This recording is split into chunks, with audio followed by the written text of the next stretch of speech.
मैत्रिणींनो, प्रत्येक गृहिणीचा मॅनेजमेंट गुरु अर्थातच गृहकला या चॅनलमध्ये मी सौ आरती तुंगीकर तुमच्या मनापासून स्वागत करते।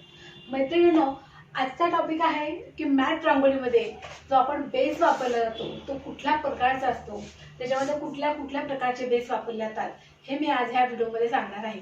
मॅट रांगोळी बघा अतिशय सुंदर दिसते आणि ही सोपी देखील आहे, दिसायला सुबक आहे आणि तुम्ही घरच्या घरी करू शकता। फक्त थोडंसं टेक्निक आहे, ते सर्वसाधारण तुम्हाला अंदाज आला तर तुम्हाला नक्कीच करता येईल। तर ह्या मॅट रांगोळीमध्ये मी पाठीमागे बेसला रेक्झिन वापरलेला आहे। तर ह्या रेक्झिन जर तुमच्याकडे अवेलेबल नाही झालं तर तुम्ही कुठले ऑप्शन निवडू शकता हे मी या व्हिडिओमध्ये सांगणार आहे। तर व्हिडिओ पूर्ण बघा। व्हिडिओ आवडल्यास व्हिडिओला लाईक करा, शेअर करा आणि हो, गृहकला आहे आपल्या चॅनलला सबस्क्राईब करायला बिलकुल विसरू नका। मैत्रिणींनो बघा, मॅट रांगोळी सध्या खूप ट्रेंडिंगवर आहे आणि कुठलीही गोष्ट जी नवीन असते ती आपण शिकायलाच हवी।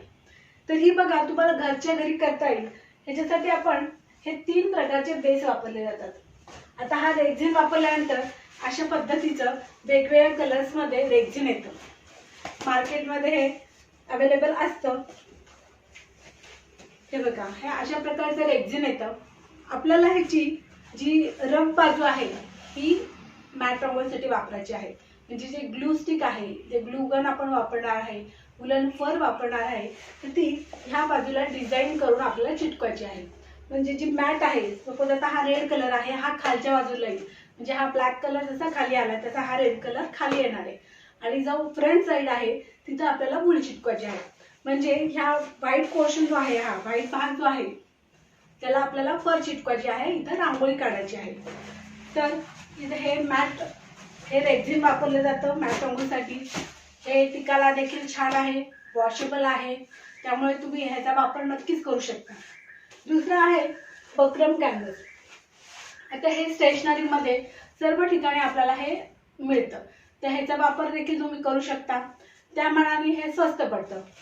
तर आता हे बकरम कॅनव्हास बघा अशा पद्धतीचं असतं, हे जाड असतं जरा आणि ह्याचं पण असंच आहे की जे हे चमकणारी बाजू जी आहे ही आपल्याला खाली ठेवायची आहे आणि जी ही रफ बाजू आहे तिच्यावर आपल्याला ग्लूगनने ग्लू स्टिक वापर करून त्याच्यामध्ये वुलनचं जी फर आपण वापरणार आहोत ती ह्या इथे रांगोळी काढून चिटकवायची आहे। म्हणजे जी चमकणारी बाजू आहे ही खालच्या बाजूला येईल, हे आपण थोडंसं लक्षात ठेवायचं।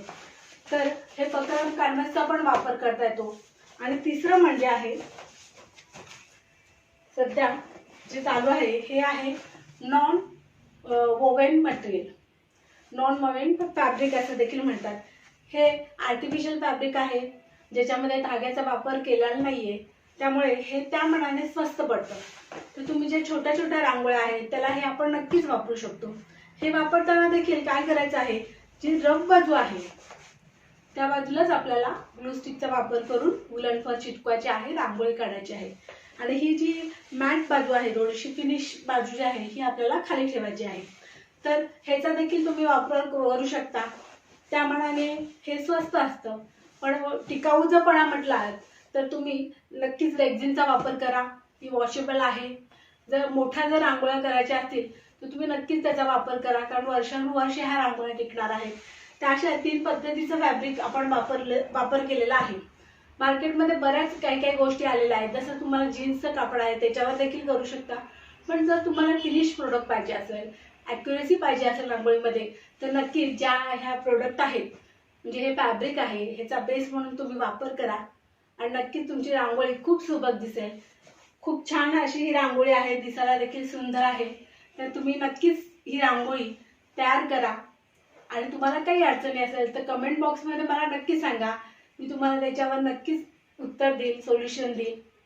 तर व्हिडिओ आवडला तर व्हिडिओला लाईक करा। धन्यवाद।